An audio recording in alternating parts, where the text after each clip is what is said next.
Lorsqu'il est élu député en 2012, beaucoup voient en lui l'un des grands espoirs du Parti socialiste français. Durant son mandat, chacune de ses sorties ou propositions de loi sur les auto-entrepreneurs ou contre le chômage longue durée sont saluées par les siens et même par ses adversaires. Et voilà qu'à seulement 38 ans, Laurent Grandguillaume annonce qu'il ne se représentera pas aux prochaines législatives.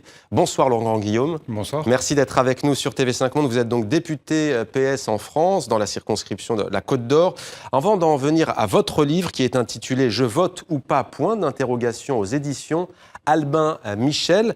On va justement parler de cette décision qui en a surpris plus d'un. C'est très très rare en France qu'un député qui vient d'accomplir un seul mandat décide de se retirer, d'autant plus que vous partez, dit-on, archi-favori dans votre circonscription. Qu'est-ce qui a motivé votre choix ?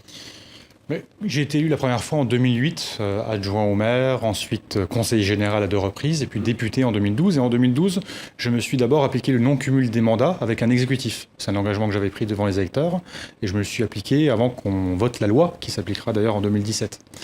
Et à ce moment-là, j'ai même réfléchi sur qu'est-ce que j'allais faire plus tard. Parce qu'en fait, je n'ai jamais considéré que la politique était un métier. Pour moi, c'est un engagement. On s'engage au service de l'intérêt général, au service de la nation, ou au service d'une collectivité, un plan local.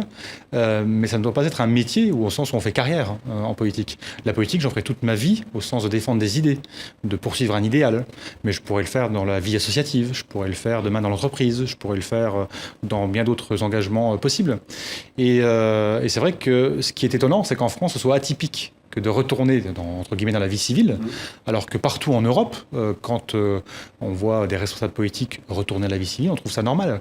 Et je crois que c'est une difficulté que l'on a en France. Mais vous arrêtez carrément la politique ? J'arrête pas la politique, j'arrête. En fait, je ne me représente pas aux élections. Pour moi, la politique, c'est la vie de la cité. C'est-à-dire, oui, je ne serai pas candidat à nouveau à des élections, là, en 2017. Mais vous ne prendrez part au débat public ? Oui, je m'intéressais... Qu'allez-vous faire, concrètement ? En fait, je vais retourner à la vie professionnelle, donc certainement dans le management et les ressources humaines, puisque j'ai recommencé une formation continue, en même temps que je termine mon travail parlementaire, au CELSA à la Sorbonne. Voilà.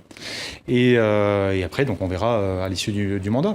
Et puis surtout, je vais m'engager dans la vie associative. C'est-à-dire que là, je vais créer une association nationale qui va... promouvoir l'idée que j'ai défendue en tant que parlementaire sur le chômage de longue durée, pour lutter contre le chômage de longue durée par des innovations sociales. Et je vais le faire avec d'autres associations qui luttent contre la pauvreté et l'exclusion. Donc je vais m'investir à titre bénévole dans ce combat, voilà, pour demain. Vous inspirez beaucoup de respect, mais il y a tout de même des critiques. Alors il y a des gens qui vous écrivent de Thaïlande, du Québec, des expatriés français qui vous disent qu'il faut continuer. C'est une démarche qui est aussi critiquable parce que, est-ce qu'au fond, 5 ans, c'est suffisant pour servir l'intérêt public ? Est-ce qu'il ne faut pas aussi de l'expérience pour poursuivre certains dossiers ? Encore une fois, vous avez été salué pour certains dossiers qui concernent des problèmes concrets comme le chômage.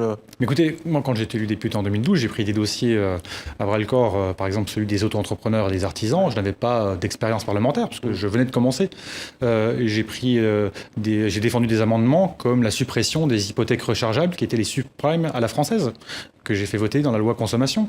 J'ai défendu la mobilité bancaire, par exemple, dans la loi consommation aussi. Donc, des choses concrètes où je n'ai pas eu besoin d'être parlementaire pendant 10 ans avant pour pouvoir le faire. Parce qu'en fait, avant d'être élu, on réfléchit quand même à ce que l'on va faire, ou alors il ne faut pas se présenter.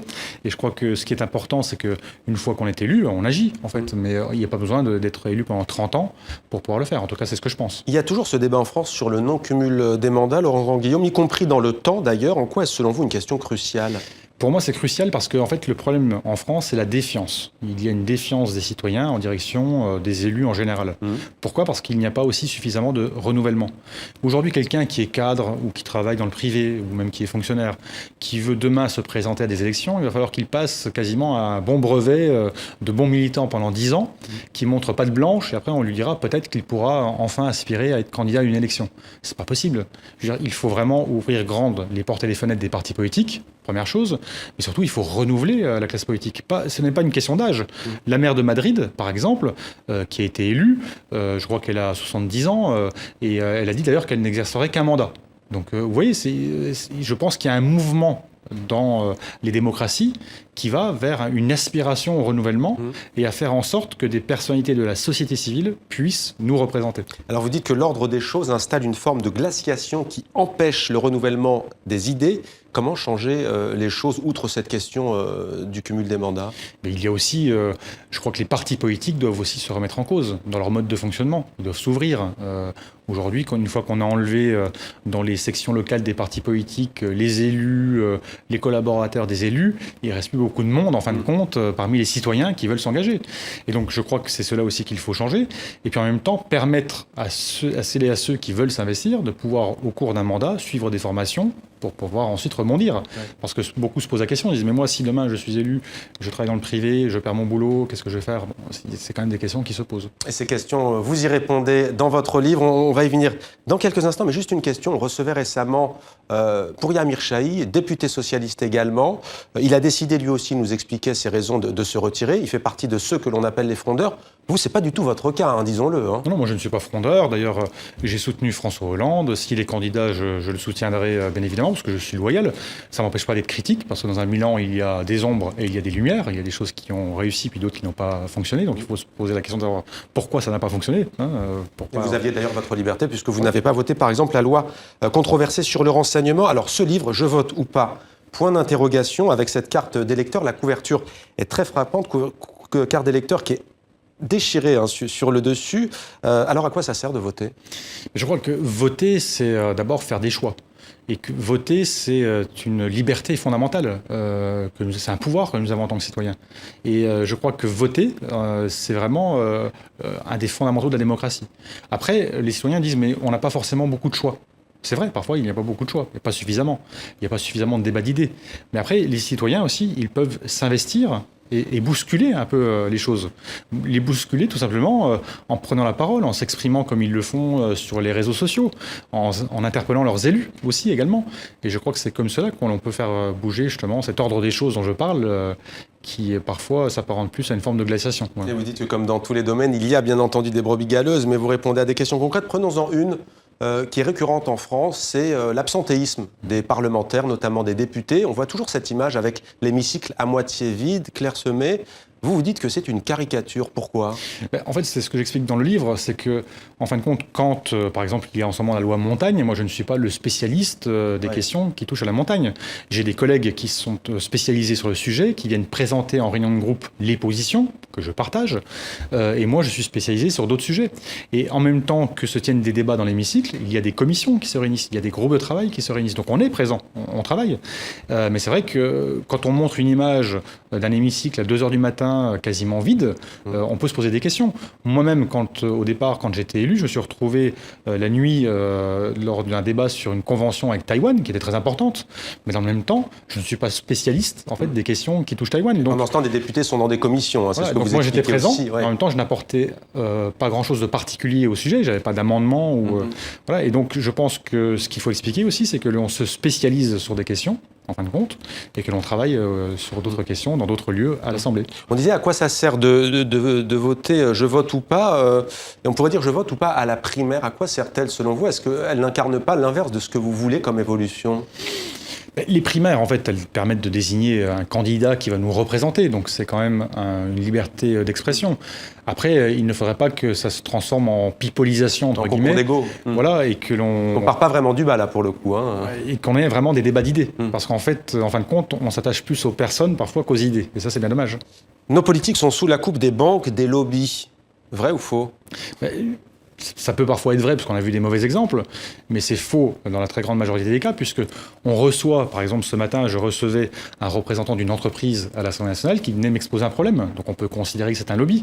Après, ce qu'il faut, c'est qu'il y ait de la transparence. Ce que veulent les citoyens, c'est de savoir si moi, par exemple, en tant que rapporteur d'une loi, j'ai reçu autant les banques que les ONG. Alors, si je n'ai reçu que les banques, forcément, on peut se poser des questions.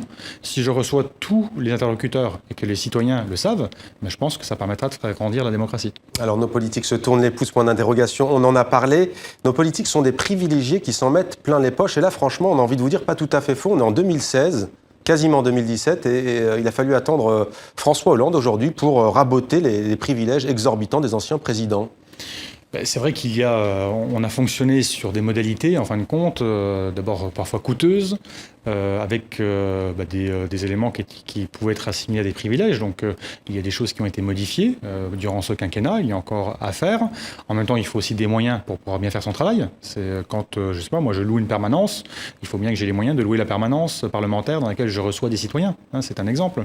Mais là aussi, je crois que les choses évoluent malgré tout et ça va dans le bon sens. Après, il y a eu des réformes essentielles qui ont été menées pendant le quinquennat, la loi sur la transparence de la vie publique par exemple, avec les déclarations que l'on fait maintenant à la haute autorité pour dire dans quelle organisation on participe, je suis membre d'une fondation, laquelle, donc tout ça est public maintenant. On est souvent loin des standards des pays nordiques en matière de transparence. Comment l'expliquez-vous ? C'est dans notre culture, hélas. Laquelle ? Latine ? C'est une culture peut-être où en fait on n'aimait pas trop montrer les choses. En France, on n'aime pas dire voilà, qu'est-ce qu'on a comme salaire, par exemple, quand on est salarié. Voilà, c'est des sujets qu'on aborde peu en fait et pas suffisamment. Maintenant, avec Internet, il y a beaucoup d'informations qui sont diffusées. Les citoyens peuvent interpeller aussi leurs élus. Il y a des sites qui ont été créés pour pouvoir appréhender l'activité, par exemple, des parlementaires. Donc je pense qu'avec les réseaux sociaux et avec Internet, il y a beaucoup de choses qui évoluent dans le bon sens. Combien gagne un député ? Un député, il gagne 5 300 € net, et desquels, en fait, on retire en fait, ce que l'on reverse à son propre parti politique. C'est une obligation ? Alors ça dépend des partis politiques. Ouais. Voilà. Donc vous, c'est le cas ? Au Parti socialiste, par exemple, moi, je verse chaque mois 500 € à la structure nationale, et après, je verse en plus des cotisations locales, en fait, à la fédération départementale et dans les sections. On imagine que vous avez dû forcément économiser, que vous sachiez que vous alliez retourner dans la vie publique, entre guillemets, dans la vie civile. Juste une question sur les privilèges. Est-ce que vous en avez, vous, en tant que député, après ? Est-ce que vous allez les refuser ? Comment ça se passe ? Alors, les privilèges, est-ce que c'est des privilèges ? Il y a par exemple, pour ceux qui ne sont pas préélus, il y a un droit au chômage qui est limité dans le temps, qui est dégressif. Mais vous n'aurez pas de voiture de fonction ? Non, il n'y a pas de voiture de fonction, il n'y a pas de privilège de ce type que l'on pourrait garder. François Hollande s'exprime en ce moment même, sans doute, sur la question des cumuls des mandats. Est-ce qu'il faut s'attendre à quelque chose ce soir ? J'ai cru comprendre qu'il allait se positionner sur le mandat unique parlementaire, c'est-à-dire d'aller encore plus loin que ce qui a été prévu dans la loi. En fait, un seul mandat. C'est ce qu'en tout cas moi j'ai défendu et appliqué. Et pourquoi pas une 6e République ? Pourquoi vous ne militez pas pour une 6e République pour justement chambouler le système ? Après, ça dépend ce qu'on met dans la 6e République. Ouais. Mais est-ce que vous voulez, l'extrême droite, par exemple, défend une 6e République. Ouais. Moi, je ne défends pas la 6e République, l'extrême droite. Ouais. Par contre, ce qui est sûr, c'est que ce qu'il faut, c'est renforcer les pouvoirs du Parlement par rapport à l'exécutif. Parce que la 5e République est une démocratie brutale, en fin de compte. Pourquoi ? Parce que l'exécutif a beaucoup de pouvoir par rapport aux parlementaires. Et moi, je suis pour qu'on réduise le nombre de parlementaires à l'Assemblée nationale. Et par contre, que l'on octroie plus de moyens humains aux parlementaires pour exercer leur pouvoir de contrôle et d'évaluation. Merci beaucoup Laurent Grand-Guillaume. Merci. Je ne me trompe pas parce que vous l'avez écrit avec un quasi-homonyme, avec Laurent Petit-Guillaume, qui est un animateur qui est bien connu en France. Merci beaucoup. Ce livre, Je vote ou pas, est publié aux éditions Albin Michel. Merci beaucoup. Merci.